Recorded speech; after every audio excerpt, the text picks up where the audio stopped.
শেষ ওভারের নাটকীয়তায় শ্রীলঙ্কার মুখে চুনকালি মাখালো বাংলাদেশ। সাইফ ও তাওহিদ হৃদয়ের ঝড়ো ব্যাটিং এ জিতলো টাইগাররা।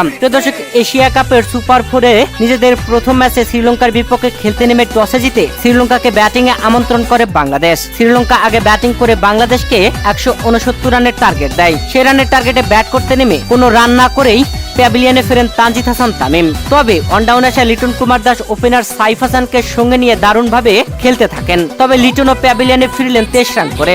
এরপরে আসা তাওহিদ হৃদয় দারুণভাবে জুটি গড়লেন সাইফ হাসানের সাথে।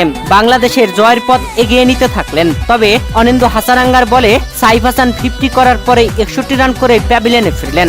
সাইফকে আউট করবার পরে আগ্রাসী সেলিব্রেশন করছিল অনিন্দ্য হাসারাঙ্গা। চোখ রাঙা ছিল সাইফ হাসানকে জবাব দিতে এগিয়েও গিয়েছিলেন সাইফ হাসান। তবে লঙ্কান খেলোয়াড়রা সাইফ হাসানকে বুঝিয়ে সেখান থেকে সরিয়ে দেন। সাইফ হাসান আউট হয়ে ফিরলেও শামীম পাটোয়ারি এসে তাওহিদ হৃদয়কে সঙ্গ দেন। তাওহিদ হৃদয় 19তম ওভারের তৃতীয় বলে আউট হয়ে যান 58 রান করে।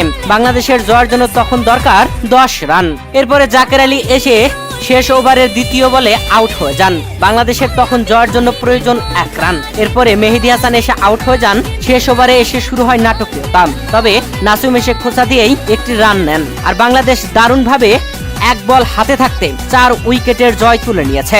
আর এই জয়ে এশিয়া কাপের সুপার 4-এ প্রথম ম্যাচেই জয় তুলে নিল বাংলাদেশ। সত্যি অসাধারণ ব্যাটিং করেছেন সাইফ হাসান ও তাওহিদ হৃদয়। প্রিয় দর্শক, বোলিং ইনিংসে বাংলাদেশের হয়ে মুস্তাফিজুর রহমান 3 উইকেট নিয়েছেন, মেহেদী হাসান 2 উইকেট আর তাসকিন 1 উইকেট। তবে বাংলাদেশ এই ম্যাচে একাধিক ক্যাচ মিস করেছে।